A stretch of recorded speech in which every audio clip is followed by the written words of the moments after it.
वैज्ञानिक Carl Sagan ने निर्माण किया था कॉस्मिक कैलेंडर का।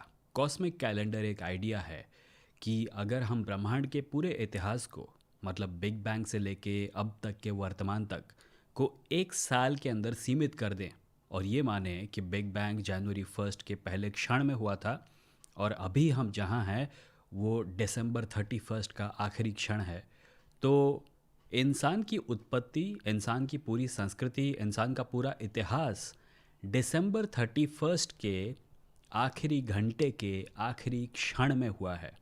कई बार जब हम धार्मिक लोगों से बातें करते हैं और कहते हैं कि हम नास्तिक हैं, तो जो बात हमें सुननी पड़ती है वो ये होती है कि हम प्राचीन परंपराओं का अपमान कर रहे हैं। हम पुरातन वैल्यूज़ को डिसरिगार्ड करके मॉडर्न चीज़ों में अपनी नाक घुसेड़ रहे हैं। और मुझे लगता है कि इस आर्ग्यूमेंट में एक फंडामेंटल फ्लॉ है, एक बेसिक गलती। क्योंकि मुझे लगता है कि रियलिटी इसका असल में बिल्कुल उल्टा है। असल में पुरानी चीज़ों के बारे में कौन बात कर रहा है? वो जो कि इंसानी स्पीशीज़ के पूरे इतिहास को सच मानता है, जो कि पृथ्वी के बिलियंस ऑफ सालों का जो इतिहास है उसे सच मानता है, जो ब्रह्मांड के बिलियंस ऑफ सालों का इतिहास है उसे सच मानता है, या वो जो कि कॉस्मिक कैलेंडर के हिसाब से December 31 के आखिरी घंटे के आखिरी सेकंड को सब कुछ मानता है। मॉडर्न चीज़ों के पक्ष में बात कौन कर रहा है और पुरातन इतिहास को रेस्पेक्ट कौन दे रहा है? सोचने वाली बात है। हर धर्म किसी न किसी तरीके से अपनी पुरातन हेरिटेज को इम्पॉर्टेंट बताता है और ये कहता है कि उन वैल्यूज़ को छोड़ना इंसानी सभ्यता का अंत होगा।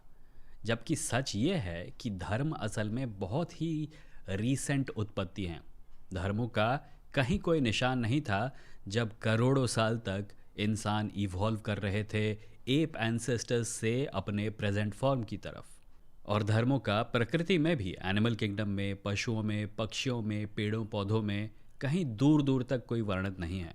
धर्म सिर्फ इंसान का बनाया हुआ एक खेल है जिसे हमने सनातन मान लिया है।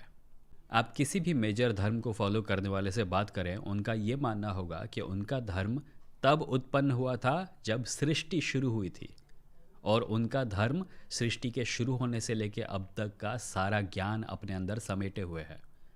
सच असल में यह है कि धर्मों की उत्पत्ति तब तक नहीं हुई थी जब तक इंसान ने बातें करना सीख नहीं लिया, जब तक इंसान ने लिखना सीख नहीं लिया, जब तक इंसान ने आग पर काबू नहीं पाया, जब तक इंसान ने पहिए नहीं बनाए। धर्मों की उत्पत्ति, अगर इंसान के इतिहास को हम सच्चे तौर पर देखें, तो धर्मों की उत्पत्ति बहुत बाद में हुई है। इतनी बाद में कि हम धर्मों को मॉडर्न कह सकते हैं। और हम ये भी कह सकते हैं कि अगर तुम्हें असल में इतिहास के प्रति रिस्पेक्ट है, अगर तुम सच में हेरिटेज और हिस्ट्री और कल्चर के पक्ष में हो, तो तुम्हें प्राचीन चीज़ों को रिस्पेक्ट देनी चाहिए। और प्राचीन चीज़ें तुम्हारे धर्म में नहीं हैं क्योंकि तुम्हारे धर्म तब उत्पन्न ही नहीं हुए थे। और इस सब के अलावा भी अगर आप नास्तिक हैं, अगर आपको लगता है कि समाज में धर्म के इन्फ्लुएंस को क्वेश्चन करना ज़रूरी है, तो एक और चीज़ जो आप कर रहे हैं वो ये है कि आप भविष्य के लिए खड़े हो रहे हैं। आप कह रहे हैं कि भविष्य ज़रूरी है। आप कह रहे हैं कि धर्म अगर हमें अपनी जगह पर बांधे रखेंगे तो हम इंटरेस्टिंग फ्यूचर्स की तरफ बढ़ नहीं पाएंगे। और ये भी धर्म की अथॉरिटी को क्वेश्चन करने का एक अच्छा तरीका है, क्योंकि वो कौन सा धर्म है जो भविष्य की बात करता है?